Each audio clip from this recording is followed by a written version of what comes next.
Je m'appelle Emily Parker et je suis sur le point de partager une expérience qui a transformé ma compréhension de la vie, de la mort et de la véritable signification de Noël. Ce que je vais décrire s'est produit au cours de 351 jours, une année entière qui m'a amené à être témoin de vérités si choquantes et profondes qu'elles ont changé à jamais ma perception du monde. Ce voyage a commencé le 15 janvier 2024, alors que j'avais 43 ans et que je travaillais comme infirmière à l'hôpital Riverside à Asheville, en Caroline du Nord. Ce matin-là a commencé comme n'importe quel autre.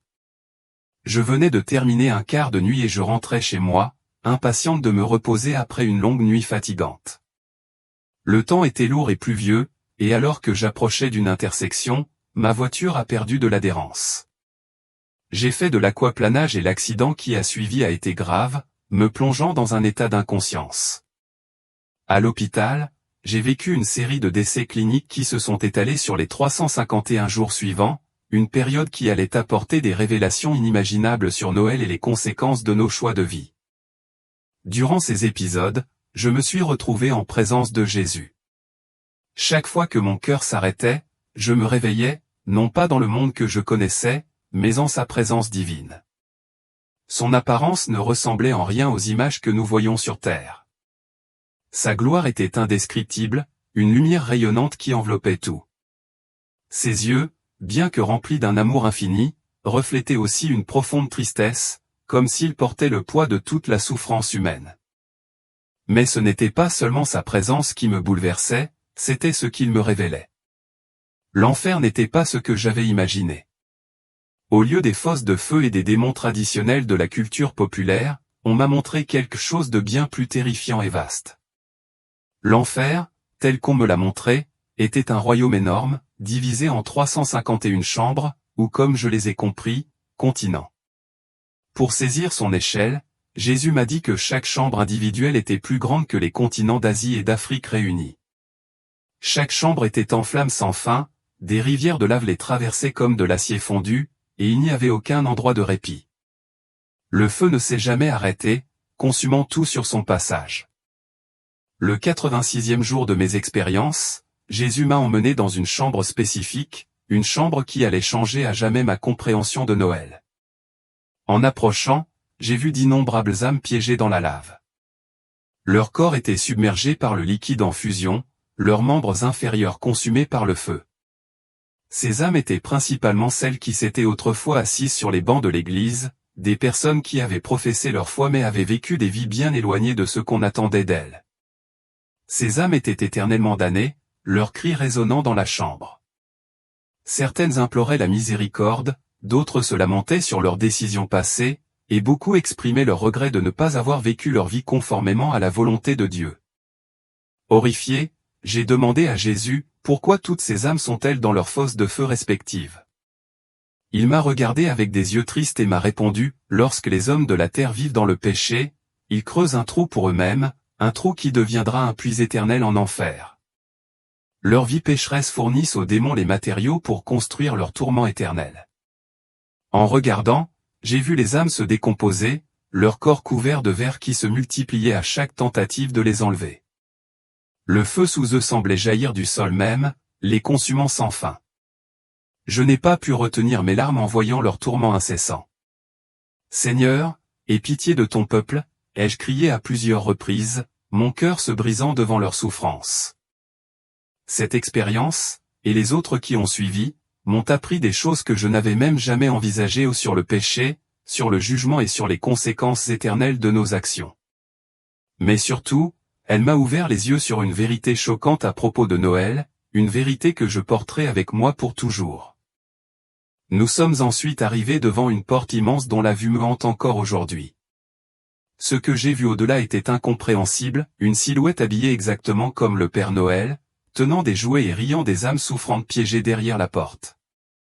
L'air était lourd de l'angoisse des tourmentés, et au-dessus de la porte, en écriture surnaturelle, se trouvait une inscription effrayante, les chambres des âmes damnées qui célèbrent Noël. Les mots semblaient vibrer d'une énergie menaçante, et je ne pouvais m'empêcher de ressentir un sentiment de terreur accablant. Confusion et horreur, je me suis tourné vers Jésus et lui ai demandé, pourquoi ces âmes sont-elles ici? Qu'est-ce que cela signifie? Sa réponse était à la fois choquante et profonde: tous les péchés que les gens commettent sur terre sont classés dans des prisons et des châtiments en enfer. Cette chambre existe pour ceux qui célèbrent Noël. Le poids de ces paroles a fait l'effet d'un coup de tonnerre dans mon âme. J'avais toujours cru que Noël était un moment de joie et de révérence pour la naissance du Christ, alors j'avais du mal à comprendre ce qu'il me révélait. Incrédule, j'ai protesté: mais Seigneur, les gens célèbrent Noël parce que c'est ton anniversaire. Sa réponse m'a fait froid dans le dos, me secouant jusqu'au plus profond de moi-même: ce n'est pas le cas. Cette célébration a été instituée par le diable par l'intermédiaire de l'Église catholique romaine, et le démon que vous voyez, connu sous le nom de Père Noël, est l'esprit impur qui séduit le monde. Cette Église qui a donné naissance à Noël est le représentant de Satan. Ce qu'il a partagé ensuite était une vérité historique qui a brisé tout ce que j'avais jamais su sur Noël. Il m'a expliqué que dans la Rome antique, lorsque l'empereur s'est converti au christianisme, il souhaitait toujours préserver la fête païenne du dieu Soleil. C'est à ce moment-là, a révélé Jésus, que Satan lui-même avait orchestré une sombre rencontre avec d'autres forces démoniaques. Puisque les chrétiens n'ont pas de jour pour se souvenir de leur maître et le célébrer, et parce que vivre quotidiennement en présence de leur maître est la véritable célébration de leur Dieu, créons un jour où nous dirons au monde qu'ils célèbrent la naissance du Christ. Ce sera le jour où le monde entier, chaque famille, me rendra hommage. L'énormité de cette révélation m'a laissé sans voix.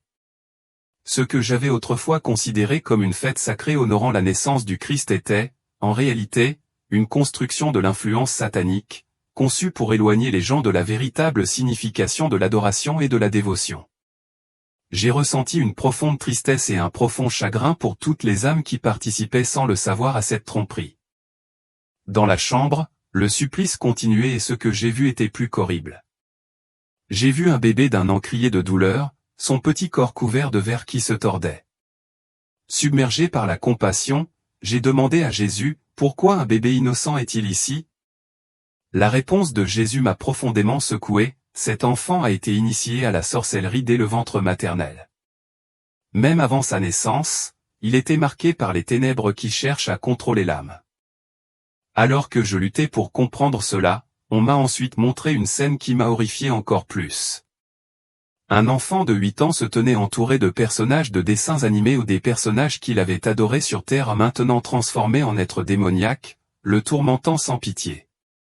L'enfant criait après ses parents, mais personne n'était là pour le sauver. Jésus m'a expliqué que l'obsession de l'enfant pour les cadeaux et les célébrations de Noël l'avait marqué du nombre 666, signifiant qu'il était devenu un adorateur du Père Noël. Sa fixation sur les aspects matérialistes et mondains de Noël l'avait entraîné dans un sombre esclavage spirituel, qui le piégerait pour l'éternité. Les images et les vérités que Jésus m'a révélées dans cette chambre ne ressemblaient à rien de ce que j'avais pu imaginer. Il est devenu douloureusement clair que Noël, tel que tant de personnes le célèbrent, avait été détourné par les forces des ténèbres, éloignant les gens du véritable culte et les conduisant vers la tromperie. Les horreurs dont j'ai été témoin dans cette chambre ont servi d'avertissement puissant, m'incitant et tous ceux qui voulaient bien m'écouter à rechercher la vérité sur ce qui honore vraiment le Christ et à éviter de devenir la proie des mensonges qui ont été tissés dans la trame de nos célébrations. J'ai été témoin d'une scène obsédante impliquant un jeune couple qui était mort dans un accident de voiture alors qu'ils rentraient chez eux après un dîner de Noël en 2013. Maintenant, ils n'étaient plus que des squelettes, leurs orbites vides grouillant de verre. Ils étaient à jamais enfermés dans un état de culpabilité mutuelle, s'accusant mutuellement du sort qu'ils subissaient maintenant. Tandis que je regardais, Jésus parla avec un cœur lourd: tu n'auras pas d'autre Dieu devant ma face. Il continua: ils voulaient célébrer Noël, et c'est là leur condamnation. L'ironie tragique de leur situation était accablante. La célébration même qu'ils avaient embrassée les conduisit à la damnation éternelle, leur sort étant scellé par leur choix. L'instant d'après, je vis une femme piégée dans une fosse, entourée d'une immense marmite de viande. Des voix résonnèrent au loin, scandant le mot « justice ». Jésus expliqua que cette femme n'avait jamais participé elle-même aux célébrations de Noël, mais qu'elle avait souvent préparé des repas élaborés et invité d'autres personnes à y participer. En leur souhaitant négligemment « Joyeux Noël », elle avait involontairement invité le démon de Noël dans sa maison, ce qui l'a finalement conduite à la mort et à la damnation.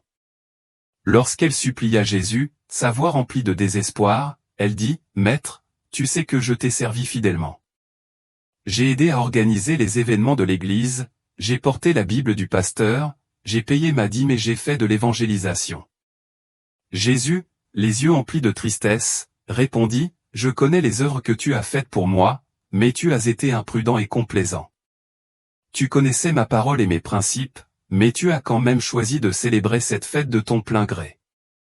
Tu as ignoré la voix de mon esprit. » J'ai alors été témoin d'une scène effrayante, 4 enfants, le visage déformé par la colère, frappaient leur mère avec des marteaux enflammés, en criant « Nous n'avons rien fait de mal, mais cette femme nous a amenés ici.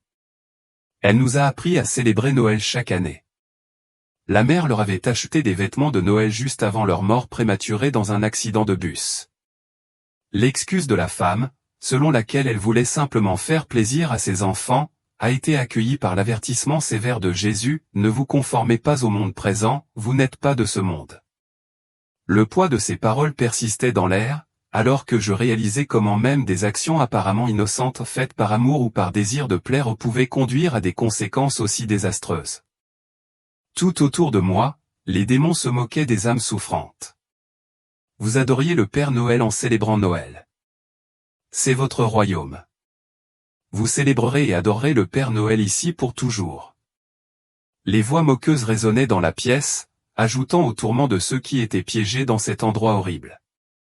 Alors que de nouvelles âmes arrivaient, j'ai regardé avec horreur les démons entraîner les enfants dans la chambre par des fils attachés à leur langue, chaque enfant marqué du numéro 666 sur leur front. Leurs yeux étaient vides et leurs cris de peur résonnaient dans la chambre. L'amour de Jésus pour ces âmes était évident, mais sa voix était remplie de tristesse lorsqu'il répétait à plusieurs reprises, « Trop tard, trop tard. » Une vision particulièrement troublante était celle d'un homme au ventre grotesquement gonflé de 4 mètres, percé par des démons avec des javelots. Jésus a expliqué que cet homme avait célébré Noël pendant les 55 années de sa vie. Son énorme ventre, gonflé par des années d'indulgence dans les aliments de Noël, était maintenant l'objet de tourments. Les démons le transperceraient sans fin, se nourrissant de sa souffrance. Dans un autre coin, j'ai vu un prédicateur qui avait autrefois prêché contre Noël mais qui souffrait maintenant en enfer. Il avait promu les célébrations de Noël dans son église et encouragé à offrir des cadeaux aux enfants. Lorsqu'il implora Jésus de lui accorder sa miséricorde, en citant ses efforts pour gagner des âmes sur terre, Jésus l'a plaint, « Serviteur menteur, qui connaissait la vérité mais avait choisi de suivre les célébrations mondaines à la place. » La chambre était remplie de cardinaux, de prêtres catholiques et de papes, tous souffrant dans le fleuve implacable de lave et de feu.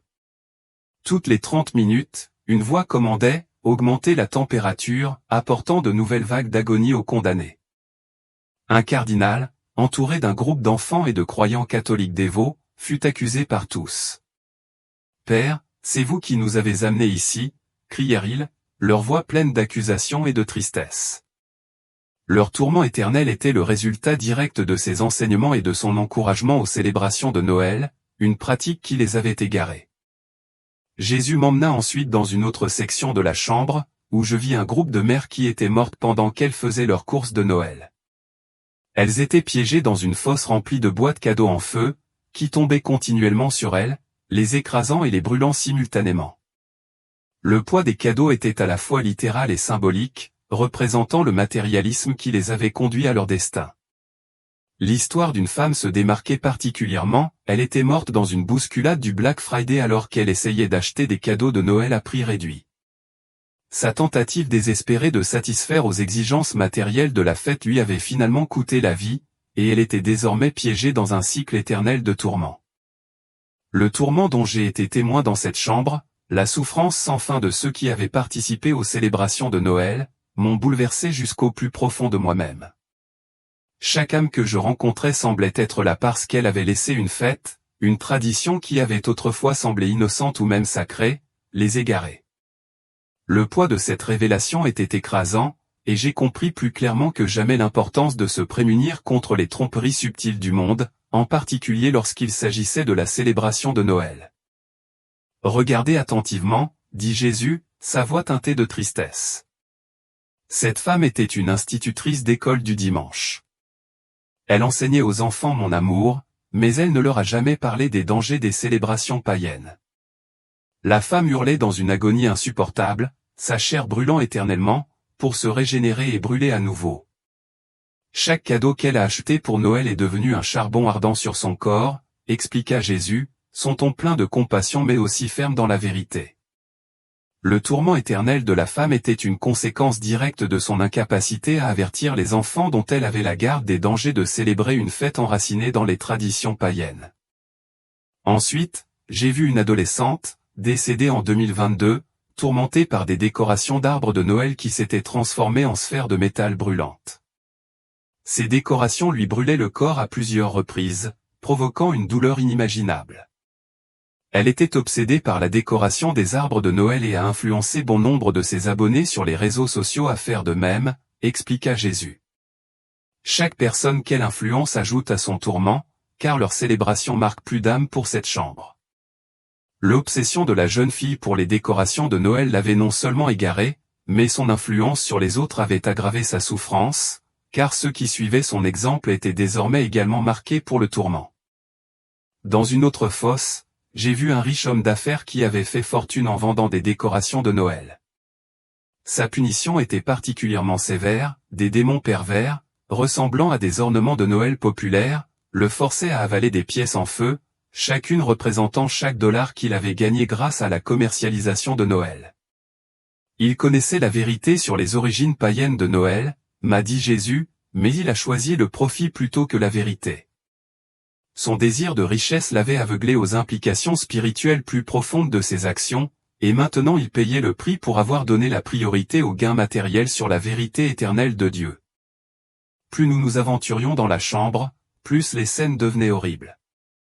J'ai vu un groupe d'enfants qui étaient morts dans un incendie de maison causé par des lumières de Noël défectueuses. Maintenant, ils étaient piégés, obligés de démêler des guirlandes de lumières interminables qui brûlaient leur chair à chaque tentative. Non loin de là, leurs parents, qui avaient insisté pour que les lumières de Noël soient élaborées malgré leur connaissance des liens païens, étaient dans une fosse séparée, regardant impuissants leurs enfants souffrir. Ils souffrent à cause de leur insistance à célébrer Noël d'une manière qui me déshonore, dit Jésus, la voix pleine de chagrin. Même leurs parents, qui pensaient leur apporter de la joie, les ont conduits au tourment. Jésus m'a ensuite montré la femme d'un pasteur qui avait été une ardente organisatrice de pièces de théâtre de Noël dans son église. Elle était maintenant condamnée à jouer à plusieurs reprises dans des pièces où les démons étaient le public, et chaque représentation se terminait par une véritable torture physique. Elle a transformé ma maison en un lieu de célébration païenne, dit Jésus, les yeux remplis de larmes. Elle a remplacé le vrai culte par des divertissements mondains. Cette femme avait autrefois cru honorer Dieu par des événements festifs dans l'église, mais ses actions l'avaient plutôt conduite à la souffrance éternelle. On m'a ensuite montré une fosse dans laquelle se trouvaient des musiciens qui avaient écrit et interprété des chants de Noël. Ils étaient obligés de chanter leurs chansons sans fin pendant que des démons leur versaient du feu liquide dans la gorge. Ces chants ont remplacé la véritable adoration dans mon église, expliqua Jésus, sa tristesse palpable. Ils ont fait oublier à mon peuple le véritable sens de l'adoration et l'ont plutôt transformé en divertissement saisonnier. Leur musique, qui était autrefois considérée comme joyeuse, ne leur apportait plus qu'une souffrance sans fin.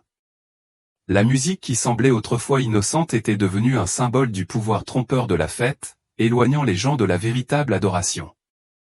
Ensuite, Jésus m'a emmené dans une section où des gens déguisés en Père Noël étaient tourmentés par le véritable démon de Noël lui-même.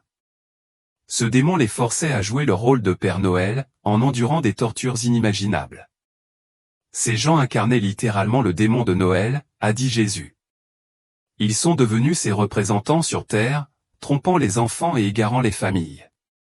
Le simple fait de se déguiser en Père Noël, une figure enracinée dans la tromperie, était désormais devenu une source éternelle de tourments pour ces individus. J'ai vu des familles entières qui avaient péri dans des accidents liés à Noël ou des accidents de voiture sur le chemin des célébrations de Noël, des incendies causés par des arbres de Noël et des intoxications alimentaires lors des fêtes de Noël. En enfer, ils étaient tous ensemble dans leur tourment, se rejetant la responsabilité de leur souffrance éternelle. Voyez comment l'ennemi utilise les liens familiaux pour répandre sa tromperie, a expliqué Jésus. Les parents croient qu'ils montrent de l'amour à travers les célébrations de Noël, mais en réalité, ils marquent leurs enfants pour un tourment éternel.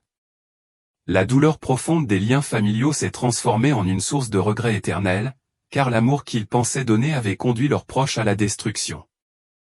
La chambre contenait également une section spéciale pour ceux qui avaient fait la promotion de Noël par le biais des médias aux producteurs de télévision, réalisateurs de cinéma, annonceurs et influenceurs des médias sociaux. Ils étaient obligés de regarder des boucles sans fin de leur contenu de Noël, tout en étant brûlés par les produits mêmes qu'ils avaient autrefois promus. Ils ont fait aimer le monde et ses célébrations à mon peuple, a déclaré Jésus, la voix pleine de chagrin. Ils ont peint de belles images du culte païen, convainquant des millions de personnes d'embrasser ce qui était faux. J'ai été témoin d'un groupe de théologiens et d'érudits religieux qui avaient écrit des livres défendant les célébrations de Noël. Ces livres, autrefois considérés comme faisant autorité, étaient désormais devenus des charbons ardents que les érudits étaient obligés de manger. Ils ont utilisé leur connaissance pour tromper plutôt que pour révéler la vérité, a expliqué Jésus. Ils connaissaient les origines païennes de Noël mais ont choisi de les cacher, égarant beaucoup de gens dans leur quête d'approbation mondaine. Il y avait une partie particulièrement tragique, où des enfants morts en croyant au Père Noël étaient tourmentés par des personnages de dessins animés et des démons en peluche. On a appris à ces enfants à mettre leur foi dans un faux Dieu, dit Jésus, la voix emplie de tristesse. Leurs parents ont remplacé leur croyance en moi par la croyance au Père Noël. Maintenant, ils en souffrent. La confiance innocente que ces enfants avaient placée dans un mensonge les avait conduits au tourment éternel, soulignant l'impact dévastateur des mensonges que nous disons à nos enfants au nom de la célébration. Plus je pénétrais dans la chambre, plus je réalisais le véritable coût de la célébration de Noël d'une manière qui ignorait ses origines païennes. La souffrance dont j'étais témoin était inimaginable, et chaque âme semblait piégée dans un cycle éternel de tourments, leurs actions sur terre les conduisant désormais à une douleur incessante. La tristesse de Jésus était palpable lorsqu'il révéla la vérité derrière cette tromperie, m'exhortant à partager ce message avec d'autres avant qu'il ne soit trop tard. J'ai vu une section de l'enfer réservée aux employés de la vente au détail qui avaient fait la promotion des soldes et des décorations de Noël. Ils étaient tourmentés par les articles qu'ils vendaient, chaque produit étant transformé en instrument de torture. Une ancienne gérante de magasin était écrasée à plusieurs reprises par des arbres de Noël en feu tandis que les démons la forçaient à compter des piles infinies d'argent en feu, représentant tout le profit qu'elle avait réalisé grâce aux ventes de Noël. Remarquez, dit Jésus, en désignant un groupe particulier d'âmes, il s'agissait de membres du comité de l'Église qui organisaient des programmes de Noël. Ils étaient dans une fosse spéciale où ils étaient obligés de décorer un immense arbre de Noël fait d'épines brûlantes. Chaque décoration qu'il y accrochait explosait, envoyant des éclats brûlants à travers leur corps. Ils ont transformé ma maison en un sanctuaire pour les célébrations païennes, expliqua Jésus. J'ai été témoin d'une scène horrible d'ouvriers de l'industrie alimentaire qui s'étaient spécialisés dans les friandises et les repas de Noël. Ils étaient désormais obligés de consommer des puddings et des gâteaux de Noël brûlants qui ne diminuaient jamais. Ces gens ont fait de la gourmandise une partie de ma prétendue célébration d'anniversaire, dit tristement Jésus. Ils ont organisé une fête païenne et ont prétendu que c'était en mon honneur. Dans une autre section, j'ai vu des postiers qui avaient manipulé des cartes de Noël et des lettres au Père Noël. Ils étaient maintenant ensevelis sous des montagnes de lettres en feu, chacune ajoutant à leur tourment. Ils ont participé à la grande tromperie, a expliqué Jésus. Ils ont aidé à perpétuer le mensonge du Père Noël. On m'a montré un groupe d'âmes qui avaient été des chanteurs de chants de Noël professionnels. Maintenant, ils étaient obligés de chanter des chants de Noël en continu pendant que des démons versaient du feu liquide dans leur bouche. Ils utilisaient la musique pour rendre le culte païen beau, a dit Jésus.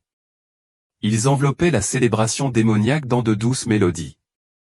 L'une des zones les plus troublantes contenait des gens qui avaient joué le Père Noël dans des centres commerciaux. Ils étaient tourmentés par des elfes démons qui les forçaient à porter des costumes de Père Noël en feu pendant que les cris des enfants résonnaient autour d'eux. Ces personnes se faisaient sciemment passer pour un démon, a expliqué Jésus. Ils se sont transformés en idoles que les enfants adoraient. J'ai vu des journalistes et des écrivains qui avaient écrit des histoires et des articles sur le thème de Noël. Ils étaient maintenant obligés d'écrire avec des plumes de feu qui brûlaient leur chair, tandis que les démons les obligeaient à enregistrer chaque cri de la chambre de Noël. Ils utilisaient leurs dons pour promouvoir le paganisme, a dit Jésus. Leurs paroles ont égaré beaucoup de gens. Il y avait une fosse spéciale pour les personnes qui étaient mortes pendant les fêtes de Noël. Ils étaient obligés de vivre éternellement leurs célébrations ivres, mais toute nourriture et toute boisson étaient devenues du feu liquide. Ils ont fait de mon prétendu anniversaire une excuse pour la débauche, a dit Jésus avec tristesse dans la voix. J'ai vu une section contenant des artisans qui avaient fabriqué des décorations de Noël. Ils étaient maintenant obligés de fabriquer des objets à partir de matériaux brûlants, leurs mains ne guérissant jamais des brûlures sans fin. Ils ont créé des objets de culte païen, a expliqué Jésus. Chaque décoration qu'ils ont fabriquée est devenue une petite idole dans la maison de quelqu'un. Un endroit particulièrement tragique abritait des gens qui s'étaient déguisés en personnages de Noël pour des spectacles et des pièces de théâtre. Ils étaient maintenant obligés de se produire devant des démons en portant des costumes faits de feu. Ils ont transformé l'histoire de ma naissance en théâtre païen, a dit Jésus. Ils ont mélangé la vérité avec la célébration des ténèbres. J'ai vu des photographes qui avaient pris des portraits sur le thème de Noël. Ils étaient maintenant obligés de regarder à travers des appareils photos qui leur brûlaient les yeux, documentant les tourments de l'enfer pendant que les démons les forçaient à dire « Souriez » et « Joyeux Noël ». Ils ont créé des images qui faisaient paraître innocentes les célébrations païennes, a expliqué Jésus. Il y avait une section pour les artistes commerciaux qui avaient conçu des cartes et des décorations de Noël. Ils étaient maintenant obligés de peindre avec des pinceaux brûlants, créant des images sans fin de leurs propres tourments. Leur art servait les desseins des ténèbres, a dit Jésus. Il faisait paraître le mal beau et innocent. J'ai vu des agents de voyage qui avaient fait la promotion de forfaits vacances de Noël. Ils étaient maintenant obligés de brûler des chaises de voyage tout en étant obligés de regarder des écrans montrant des familles heureuses qu'ils avaient envoyées aux célébrations de Noël. Ils ont profité de l'incitation des autres à se tourner vers le culte païen, expliqua Jésus. La chambre avait un espace spécial pour les emballeurs de cadeaux de Noël qui avaient travaillé dans les magasins. Ils étaient maintenant obligés d'envelopper les paquets en feu avec du papier qui leur coupait les mains comme des lames de rasoir. Chaque cadeau qu'ils emballaient faisait partie de la célébration de Satan, dit Jésus. Les responsables marketing qui avaient créé des campagnes publicitaires de Noël étaient piégés dans des bureaux en feu, obligés de planifier sans fin des promotions de Noël tandis que tout ce qu'ils touchaient les brûlait. Ils ont vendu le paganisme aux masses, expliqua Jésus. Ils ont fait aimer à mon peuple ce que je déteste. J'ai vu des boulangers qui s'étaient spécialisés dans les friandises de Noël. Ils étaient maintenant obligés de manger des biscuits et des gâteaux de Noël brûlants qui ne satisfaisaient jamais leur faim mais ne faisaient que l'accroître. Ils ont fait de la nourriture des idoles, dit Jésus. Ils ont transformé la subsistance en une célébration des ténèbres. Les images se sont poursuivies sans fin. J'ai vu d'anciens producteurs d'arbres de Noël brûlés dans des forêts de conifères enflammés. Les Pères Noël des grands magasins étaient obligés d'écouter des boucles sans fin de vœux de Noël des enfants tout en étant tourmentés par des elfes démoniaques. Les acteurs de télévision qui apparaissaient dans des émissions spéciales de Noël étaient désormais obligés d'interpréter leur rôle avec des scripts faits de feu tandis que le public démoniaque se moquait d'eux. Au cours de mes 351 jours d'expérience, Jésus m'a montré comment cette vérité s'alignait avec les Écritures. Il a fait référence à Deutéronome 12, 30-32, « Ne t'informe pas de leur Dieu, et ne dis pas, comment ces nations servaient-elles leur Dieu. Moi aussi, je ferai de même. Tu ne serviras pas ainsi le Seigneur ton Dieu. » Il a également mis l'accent sur 2 Corinthiens 6, 14-18, « Quel rapport y a-t-il entre la justice et l'iniquité ? Et quel rapport y a-t-il entre la lumière et les ténèbres? Et quel accord y a-t-il entre Christ et Bélial? Ou quelle part a le croyant avec l'incroyant? Et quel accord y a-t-il entre le temple de Dieu et les idoles? Après chacune de ces expériences, je retournais dans mon corps physique, emportant avec moi les souvenirs vivaces de ce dont j'avais été témoin. Le personnel médical ne pouvait pas expliquer comment je revenais sans cesse de la mort, mais je savais, sans l'ombre d'un doute, que Dieu utilisait ces rencontres pour révéler des vérités cruciales à son peuple. Depuis ce retour final à la vie, je me suis donné pour mission de partager cet avertissement urgent avec les autres. Grâce à ces expériences, j'ai compris que le véritable culte de Jésus-Christ n'a rien à voir avec les célébrations annuelles ou les traditions mondaines. Mes recherches sur les racines historiques de Noël n'ont fait que renforcer les vérités troublantes que Jésus m'a montrées sur ses origines païennes et sur la façon dont il a été adopté dans le christianisme par l'Église catholique romaine. Je sais que ce témoignage remet en question des croyances et des traditions profondément ancrées, mais il doit être partagé. Avant ces rencontres, j'étais moi aussi une chrétienne qui chérissait les traditions de Noël. Je décorais ma maison, j'achetais des cadeaux pour mes enfants et je ne remettais jamais en question ces pratiques. Je croyais que j'honorais le Christ par ses actions. Mais après ce que Jésus m'a révélé pendant ces 351 jours, je ne peux plus rester silencieuse. Pour ceux qui regardent ceci, je vous exhorte à réfléchir à votre âme éternelle. Je vous encourage à rechercher par vous-même les origines historiques de Noël. Mais par-dessus tout, je vous exhorte à développer une relation personnelle avec Jésus-Christ qui s'étend bien au-delà de toute fête ou tradition. Le véritable culte, comme Jésus me l'a montré, consiste à marcher avec lui quotidiennement en esprit et en vérité, et pas seulement à observer une célébration annuelle. Si vous participez à des pratiques telles que célébrer Noël, préparer des repas spéciaux pour les fêtes, acheter des cadeaux ou encourager les autres à y participer, je vous implore de vous repentir. Jésus m'a clairement fait comprendre que, quelles que soient les bonnes intentions, ces activités alignent ceux qui y participent avec la marque de Satan, symbolisée par le nombre 666. Il m'a également montré que les femmes, en particulier, doivent se méfier des normes de mode et de beauté du monde, porter des vêtements révélateurs, des jupes moulantes, exposer leur corps de manière à séduire les hommes, utiliser du maquillage, des bijoux, des tatouages, des piercings corporels, des ongles artificiels et subir un blanchiment corporel. Jésus a clairement fait comprendre que ces pratiques, comme la participation aux célébrations de Noël, conduisent également à la condamnation. Je termine maintenant ce témoignage par une prière pour le salut. Cher Seigneur Jésus-Christ, j'avoue que je suis pécheur et que je me suis éloigné de toi. J'ai perdu mon premier zèle spirituel et j'ai fait beaucoup de choses qui ne te plaisent pas. J'ai vécu pour moi-même et je suis profondément désolé. Je me repens de mes voies et je demande ton pardon. S'il te plaît, restaure ma première ferveur spirituelle. Je crois que tu es mort sur la croix pour mes péchés et que par ton sacrifice, tu as fait ce que je n'aurais jamais pu faire pour moi-même. Je viens à toi maintenant, te demandant de prendre le contrôle de ma vie. Je te la donne à partir d'aujourd'hui. Aide-moi à vivre pour toi et d'une manière qui te plaise. Je t'aime, Seigneur Jésus, et je te remercie pour la vie éternelle que j'aurai avec toi au ciel. Au nom de Jésus, je prie, Amen. Si vous avez prié cette prière, je vous encourage à rejoindre une église qui croit en la Bible, à confesser vos péchés à un pasteur et à rechercher l'intercession quotidienne. La destinée éternelle est en jeu, et ce dont j'ai été témoin pendant ces 351 jours a changé de façon permanente ma compréhension de ce que signifie vraiment adorer Dieu. Ces expériences n'étaient pas de simples visions ou rêves, mais de véritables rencontres lors d'une mort clinique. Les dossiers médicaux du Memorial Hospital documentent mes multiples cas d'arrêt cardiaque et les guérisons inexplicables qui ont suivi. Mais plus que des preuves médicales, c'est la vérité biblique qui confirme tout ce que Jésus m'a révélé. Je partage ce témoignage non pas pour condamner, mais pour avertir. L'horreur dont j'ai été témoin dans cette chambre de l'enfer n'est pas le désir de Dieu pour qui que ce soit. Il désire ardemment que tous parviennent à la repentance et à la véritable adoration. C'est pourquoi il m'a permis de vivre la mort 351 fois et de revenir partager cet avertissement. Que Dieu vous accorde sagesse et discernement pendant que vous réfléchissez à ce témoignage. Le choix vous appartient.